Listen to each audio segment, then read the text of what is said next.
Olá, eu sou Hélio Goldstein e esse é o Papo de Arte, uma série com artistas das mais diferentes áreas, gente que a gente ama mesmo.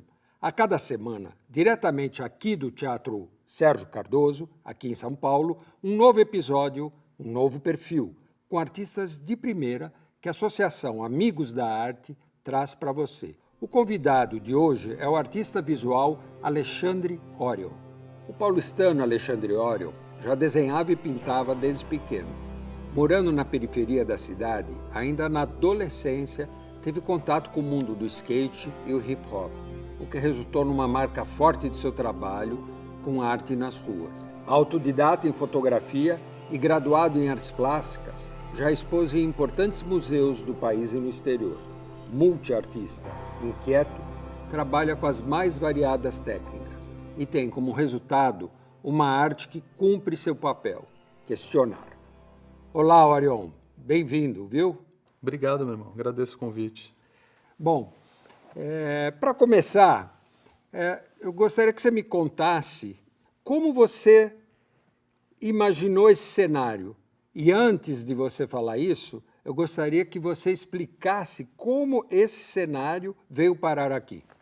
A gente já vinha flertando, né, sobre essa ideia de usar esses neons.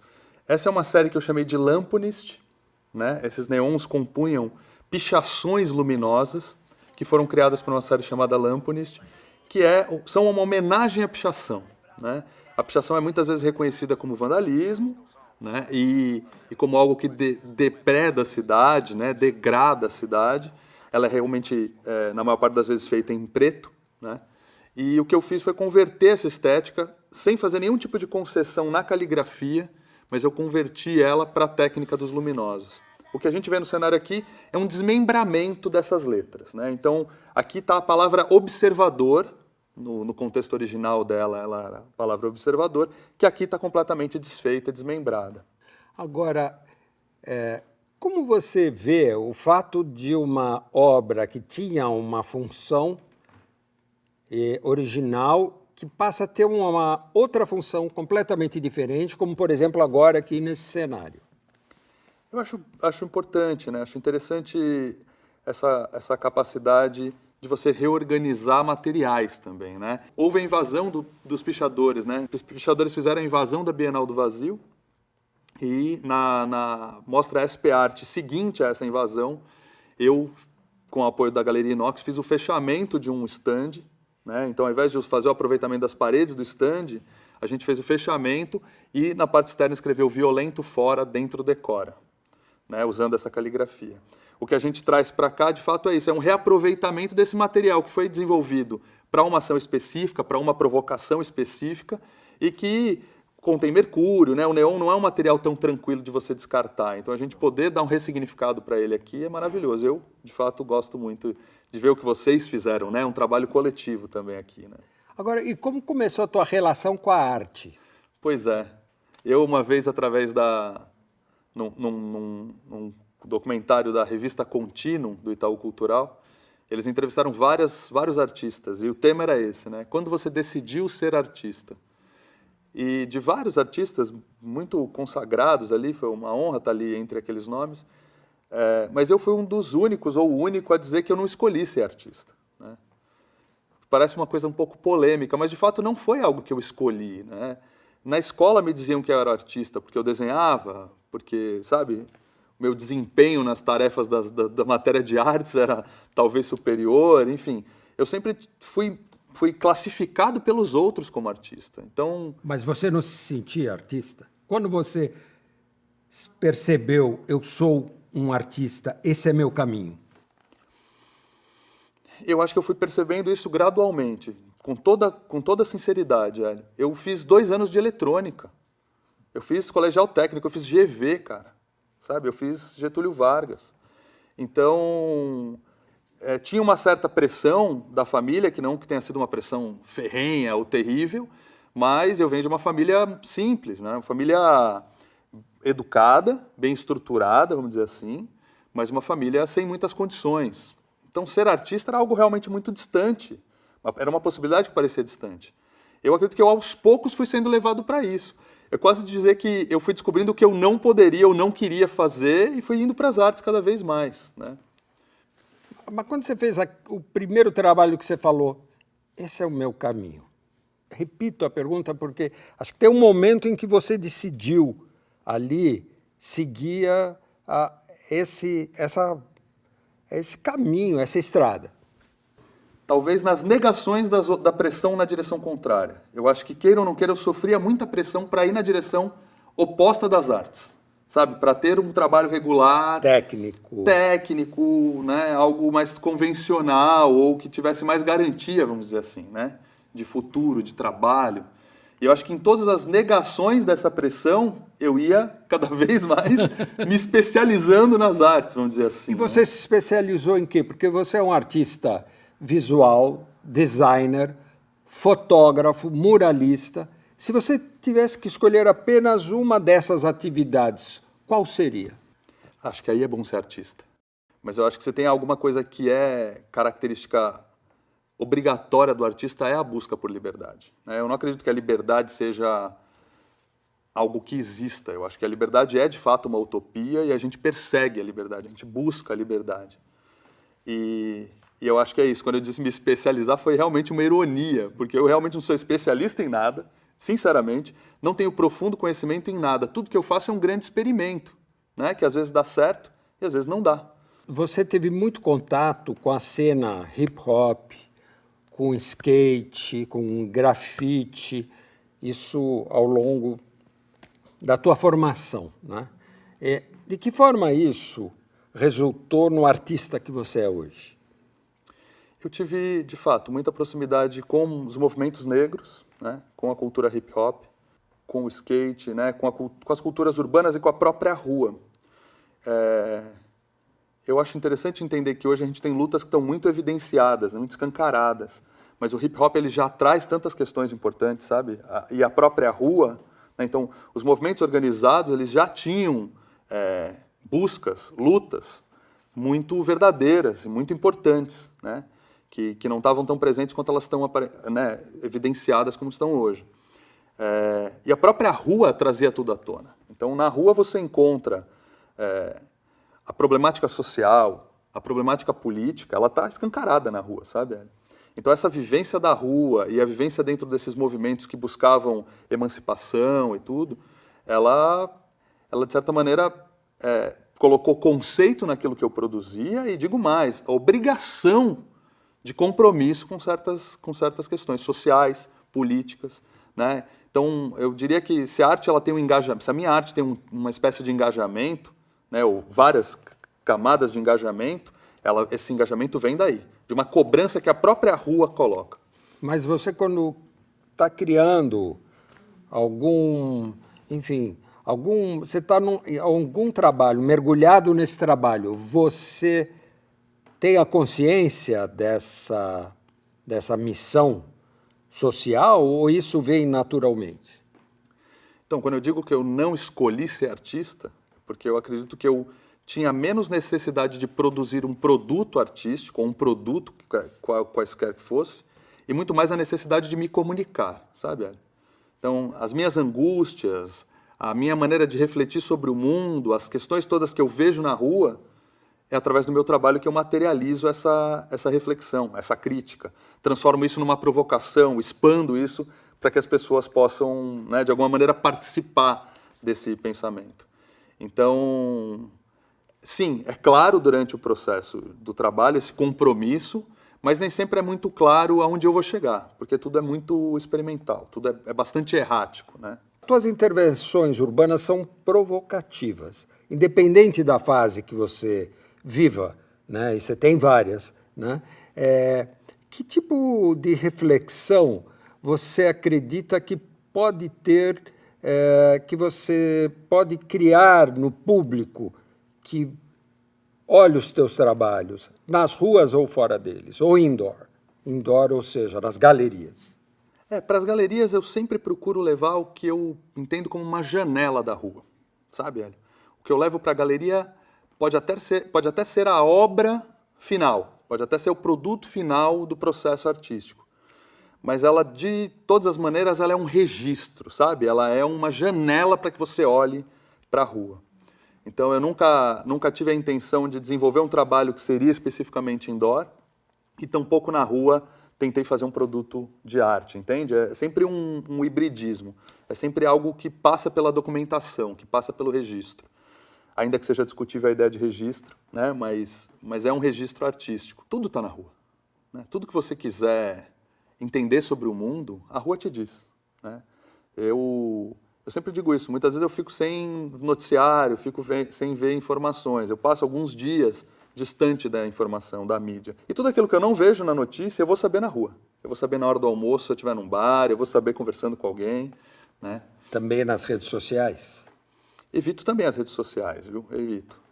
E não entendo tenho dificuldade com as redes sociais, realmente, assim. Acho que a gente fica muito a serviço dessas plataformas, né? Eu acho meio perigoso, sabe? Porque fala-se muito em engajamento nas redes sociais, né? Mas só tem uma maneira de você se engajar nas redes sociais. Se engajando. Não são só as pessoas que se engajam no seu conteúdo. Você acaba ficando engajado, né? Para poder atender às demandas das redes sociais. Então, eu acho que acaba que você vira um operário, né, da rede social que quem rentabiliza não é você necessariamente. Você usa diferentes suportes para o teu trabalho. E você, quando inicia esses trabalhos, você tem ideia do material que você vai usar para esses trabalhos? E qual o tipo de linguagem que esses trabalhos vão te levar? Num princípio, é a ideia mesmo, sabe? No princípio tem uma ideia e uma intenção, sabe, Hélio? E a maneira como eu vou alcançar essa comunicação, a melhor maneira para comunicar uma ideia, não pode estar restrita a uma linguagem. Então, talvez eu pareça esse artista plural, porque, na verdade, eu procuro a melhor maneira para expressar uma determinada ideia, um determinado sentimento. Grande parte dos meus trabalhos são resultado de uma pesquisa técnica. Eu acabo trabalhando com técnicas que não foram necessariamente exploradas, então, para falar de um dos primeiros projetos com grande repercussão, que é o Metabiótica, né?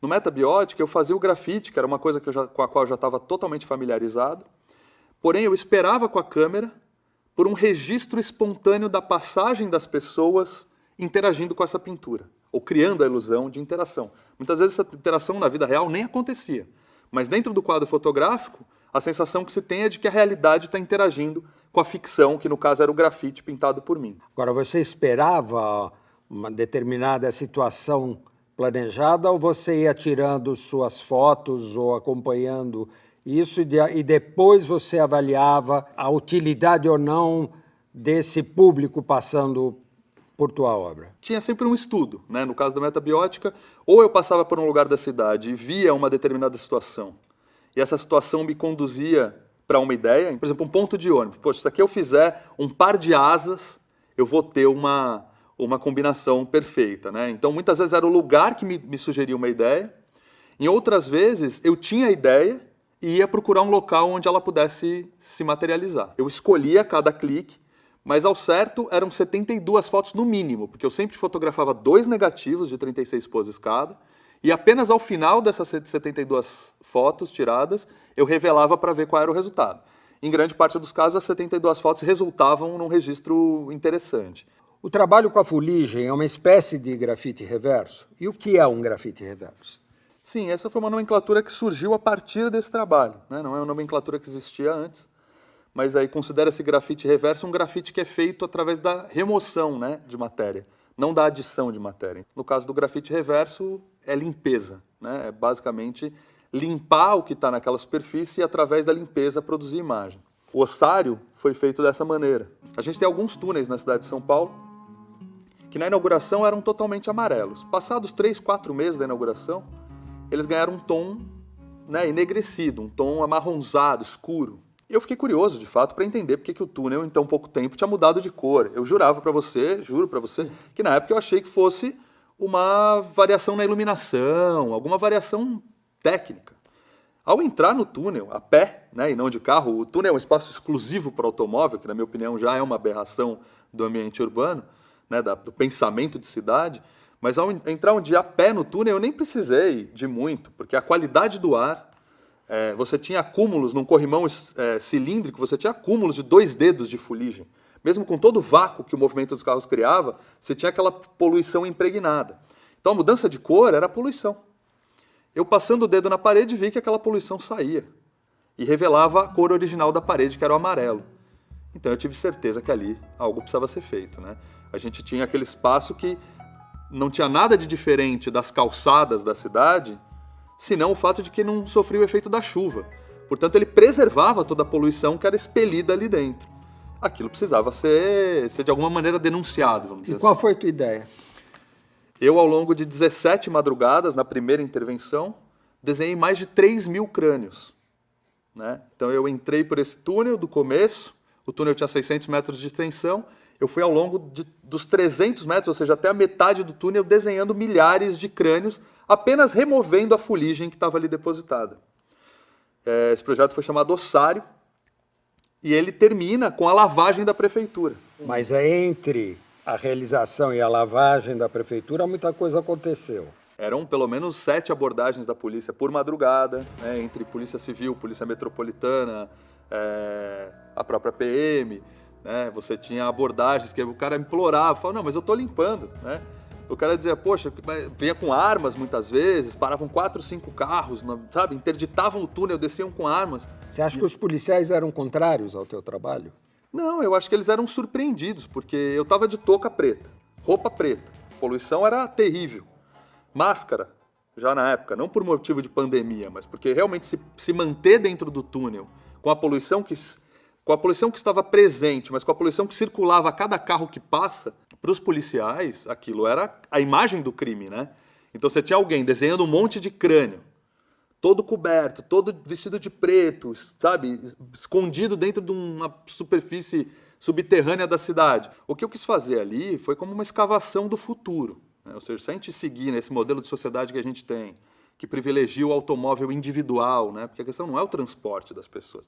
A questão é um mundo de lata. O Paulo Mendes da Rocha dizia isso, né? 700 quilos de lata para um energúmeno sentado lá dentro, um idiota sozinho, se transportando e transportando aquele mundo de lata, queimando e jogando o sangue da terra queimado para o ar. É uma coisa completamente, né, absurda. O que seria uma mobilidade ideal para um artista como você, numa cidade? Qual seria a mobilidade que uma cidade como São Paulo poderia ter? Uma frota urbana melhor, né? Uma frota urbana melhor. Uma frota de transporte público, né? Uma frota de transporte público urbano melhorada, é simples. Né? Uma coisa é você ter um automóvel com um tamanho maior porque você está transportando 4 pessoas, né? Você está com uma família.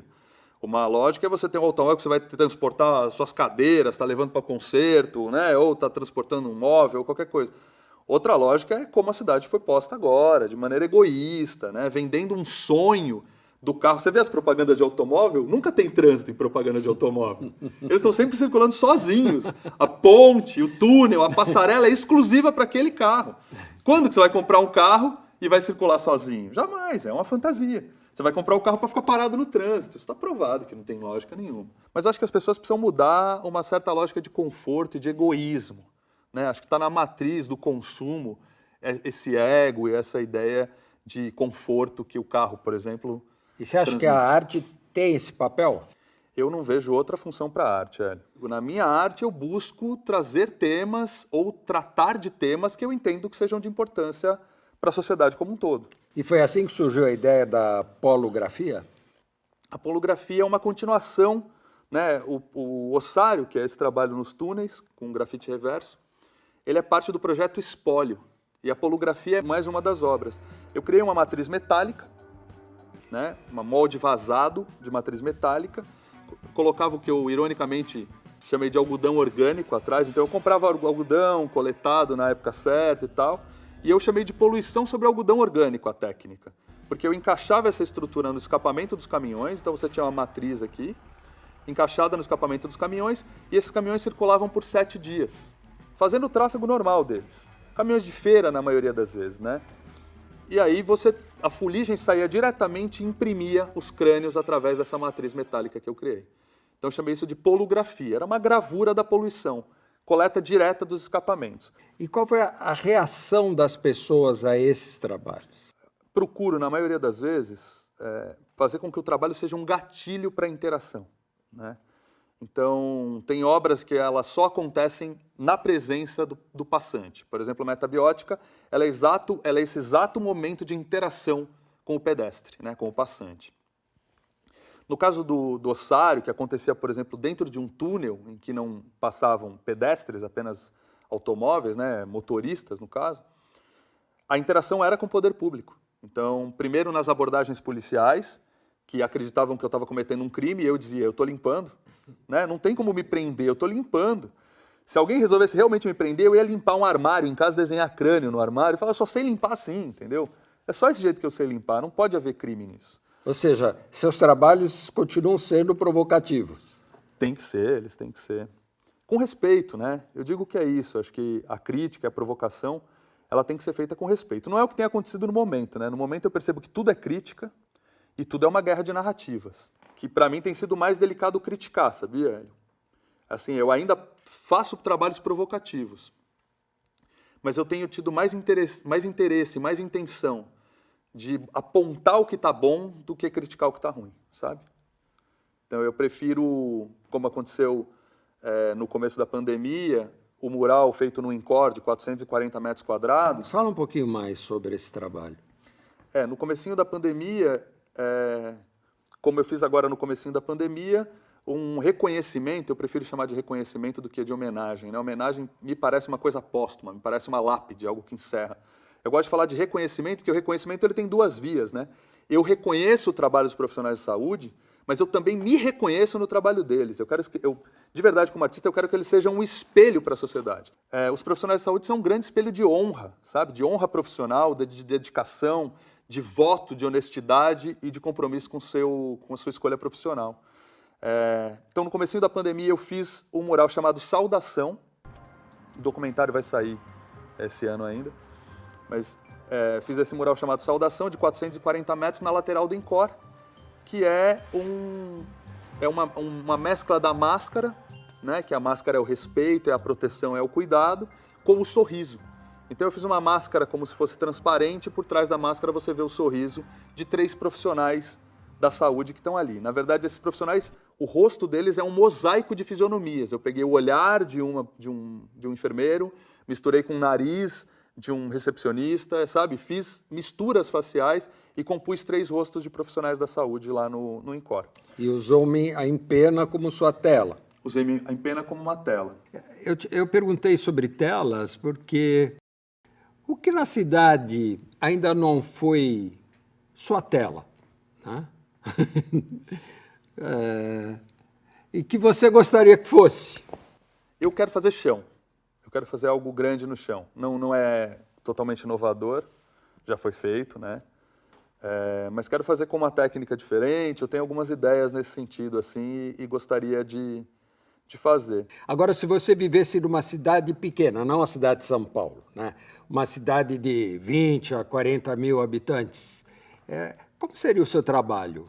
Pois é, eu acho que não é possível imaginar, né? Eu acho que São Paulo é a megalópole do mundo, eu diria. Aqui você tem todos os contrastes entre bonito e feio, entre riqueza e pobreza, mais do que em qualquer lugar do mundo. E meu trabalho me deu a oportunidade de estar em muitas cidades do mundo, né? A tua arte necessita de grandes megalópolis e também a tecnologia é um suporte importante para esse trabalho? O grafite no Brasil, e em São Paulo em especial, que é considerado uma meca do grafite mundial, da arte urbana mundial, e de fato tem muita relação com a ausência da tecnologia, né? E com a falta de acesso a publicações estrangeiras. Então, nessa época dos anos 80 para os anos 90, você não tinha revistas internacionais aqui, né? Uma revista, para chegar no Brasil, era primeiro um caminho tortuoso demais e caríssimo, né? Com o disparate do dólar, era muito caro. Então, além de serem escassas, lá fora mesmo eram escassas as revistas de hip hop e tal, para elas chegarem aqui, ela era completamente inacessível. Isso fez com que nossa arte urbana se desenvolvesse de maneira libertária. A gente não tinha referência para copiar. Então a gente queria copiar, mas não sabia o que era para copiar. Então a gente foi inventando, né? Ao mesmo tempo, a chegada da internet e o acesso às câmeras, o acesso aos equipamentos, é o grande, na minha opinião, o grande turning point aí, a grande mudança de águas das artes urbanas tradicionais, do grafite, para a street art. Isso que é hoje reconhecido como street art, essa é a grande mudança. Porque, por exemplo, você acha que aí as comunidades passaram a ter uma função artística maior? O alcance se expandiu. Então, por exemplo, o vídeo do ossário, claro que o ossário foi visto por milhões de motoristas que passaram por esse túnel. Mas perceba, milhões de motoristas já restringiu. Um sujeito que não tem um automóvel talvez nunca tenha visto. Talvez não, porque ônibus não passam embaixo nesse túnel, por exemplo. No entanto, no YouTube, o vídeo do ossário já há muitos anos tem 1.700.000 visualizações. 1.700.000 visualizações. Isso já de muitos anos. Então isso dá uma dimensão de como a tecnologia ampliou o alcance. Então o trabalho ele ganha uma capacidade de narrativa e um desdobramento que extrapola a própria rua. Agora o teu trabalho não se restringe somente à cidade, ao grafite. Você participou do show do Criolo. Você tem uma experiência com o Criolo que eu gostaria que você pudesse falar para a gente um pouco. O Criolo, o primeiro disco do Criolo, chamado Ainda Há Tempo, né, foi um disco feito no Grajaú, né, com as condições que eram possíveis na época que ele foi lançado. E aí o Criolo estoura, se torna o que ele merece ser, né, ser representante das quebradas, mas de uma poesia política que é incrível. E quando depois de alcançar esse status, eles relançam o Ainda Há Tempo. Então, há uma regravação das faixas, né, uma remasterização, até uma recomposição dessas faixas para ter a qualidade musical que merece. E quando eles relançam o Ainda Há Tempo, e a turnê do Ainda Há Tempo, o Criolo orgulhosamente me chamou para ser o diretor de arte do espetáculo, né? Então, eu, com a minha equipe, desenvolvemos mais de 1 hora de material audiovisual inédito, tudo sincado com timecode, com as faixas. Então, conforme os DJs disparam as bases, essas imagens entram nos telões e tudo é sincado, né? Tudo acontece simultaneamente. Você tem bounces, assim, sabe, de rap batendo junto, então a imagem chacoalha junto. Você está na plateia e parece que você está pulando, porque o palco está pulando, sabe? Então a gente trabalhou nessa direção e fez animações, filmamos vielas do Grajaú, entramos por várias vielas do Grajaú filmando em 360, fizemos coisas lindas ali, muito experimentais também e com uma verba, né, um recurso ainda limitado, mas que eu tenho um trabalho que eu tenho um enorme orgulho de ter feito. E você não ficou só com a música, você fez cenário para teatro também, né? Você tem uma experiência com uma peça de Shakespeare. O Ron Daniels, né, que é um autor brasileiro, um diretor brasileiro, mas especializado em Shakespeare, me convidou para fazer o cenário do repertório Shakespeare. Eram 2 espetáculos. E foi interessante no processo criativo, eu quis usar projeção, eu quis usar videomapping. E ele teve receio, ele falou, não, eu não gosto, eu tenho medo, a gente fez isso uma vez e parou de funcionar no meio do espetáculo. Eu falei, não, tá bom, então vamos para o físico.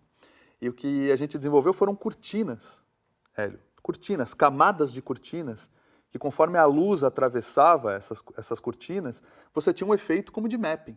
Então, através da dimerização das luzes de trás, rostos que estavam na primeira cortina viravam crânios, porque eu tinha uma cortina de crânios contrastada por trás, e a gente fez essa magia... Sem ser videomapping. Sem ser videomapping. Eu vou te dar 2 palavras. Civilização ou barbárie?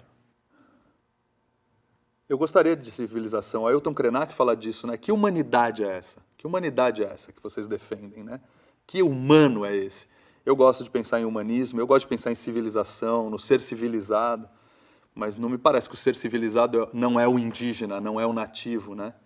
Me parece que a nossa civilização precisa resgatar muitos contatos com o planeta, com a natureza, com a Mãe Terra mesmo. Como surgiu a ideia do projeto Apreensão? Então, o projeto Apreensão foi um grande mural feito no Céu Navegantes, no bairro do Cantinho do Céu, lá no Grajaú, né? Na beira da represa ali. É um complexo, né, em que você tem o céu, né? E você tem um colégio público associado no mesmo complexo. E eu pensei, eu tenho que fazer algo aqui que fale de educação, né? Que tenha essa delicadeza. Então, na pintura, eu fiz uma extensão da paisagem. Então, você tem as casinhas, né, da região ali do Cantinho do Céu, e elas continuam na pintura. Então, quando você olha a partir do bairro do Cantinho do Céu, você vê essa continuação da paisagem. E tem uma criança gigante, que foi inspirada na minha filha, né, brincando com essas casinhas. Mas o jogo é exatamente esse. Nessa época, ali na região da represa, e muito em virtude da construção do Rodoanel, você tinha um projeto que falava dos mananciais e que começou a desapropriar as moradias das pessoas da região. Em princípio existia uma história que o cuidado era com os mananciais, com a represa, mas a gente sabia que tinha, na verdade, uma grande especulação imobiliária também em virtude da construção do Rodoanel. Então o mural ele tem essa delicadeza, é como uma menina brincando de Lego, brincando de casinhas. Só que quando você vai olhar, as casinhas estão sendo destruídas. Então as casinhas que ela está manuseando estão sendo, na verdade, desapropriadas, né? Estão sendo destruídas. Foi um mural todo feito com poluição. Então eu faço uma espécie de fantasma branco, pinto uma silhueta branca, e depois eu faço como uma aquarela em que eu vou colocando camadas de poluição. Quanto mais camadas, mais preta fica a cor, né? Quanto menos camadas, mais cinza claro. Então como uma aquarela gigante, feita com poluição, que foi tirada da intervenção ossário, que nesse caso era realmente o processo de desapropriação na região, e também combinado, que aí vem o conceito de apreensão, é isso, né? Apreensão tem os dois lados, que é de aprendizado, né, de apreender, mas também de estar apreensivo. Então fala muito da presença humana no planeta e de como a gente aprende, mas de maneira um pouco destrutiva, né? Quando minha filha pequena nasceu, o meu filho montava já as coisas, ele mais velho, ele já tinha toda uma organização, então ele montava o trilhozinho do trem, punha o trenzinho para andar, e ele ficava muito frustrado, que a mais nova destruía as coisas dele. E eu dizia, isso é o processo de aprendizado dela, ela ainda não tem habilidade para montar com você. Então toda vez que ela quiser brincar com você, com a falta de habilidade, ela vai destruir. E um belo dia eu consegui quebrar esse clima de conflito e disse que ela era o King Kong. Então eu falei, atenção, chefes da ferrovia, o King Kong se aproxima. E aí ele entrou na brincadeira e entendeu que ela desmontar era parte de um exercício lúdico e de aprendizado, né? Mas o mural ele fala exatamente disso. Ele fala desse humano gigantesco, né, que é a nossa presença no planeta, e da responsabilidade que a gente tem, né, no processo de aprendizado, o quanto de apreensão, né, o quão apreensivo é o processo de aprendizado. Então a apreensão é um conceito que fala desses dois lugares, né? Do quão delicada é a presença humana no mundo durante esse processo nosso que é de aprendizado. A gente segue aprendendo, né? Estamos sempre aprendendo, acho que temos que estar sempre aprendendo. Na época, a Fernanda Mena fez um artigo de página dupla na Folha, no Dia das Crianças, falando da interpretação das crianças do bairro sobre o mural. Uma coisa linda, sabe? Uma obra-prima. Vale por isso, assim. Que palavra você grafitaria num muro gigante? Pois é, teriam muitas... Muro gigante teriam até frases, né, para grafitar. Críticas em relação a esse momento que a gente vive. Mas eu acho que eu grafitaria amor. Sabe? Bem grande mesmo, em letras garrafais. Acho que amor cura muita coisa, amor resolve muita coisa, de verdade. Acho que a gente está num momento de muita raiva. Por isso que eu acho que a gente está tão ruim. E é interessante entender como aquilo que merece raiva produz raiva, né? Entende? Até quem não tem raiva, ou quem não quer ter raiva, quem está no bom caminho, quando vê a coisa muito errada, despertam nele a raiva. Então eu acho que realmente a gente precisa nesse momento se livrar de raiva e eu escreveria amor, gigantesco mesmo. Termina aqui mais um Papo de Arte. Espero que tenham gostado. Alexandre Orion é um artista que vale a pena pesquisar além desse programa, além desse bate-papo. Até a nossa próxima conversa aqui no Teatro Sérgio Cardoso. Muito obrigado, Orion. Obrigado, meu irmão. Obrigadão.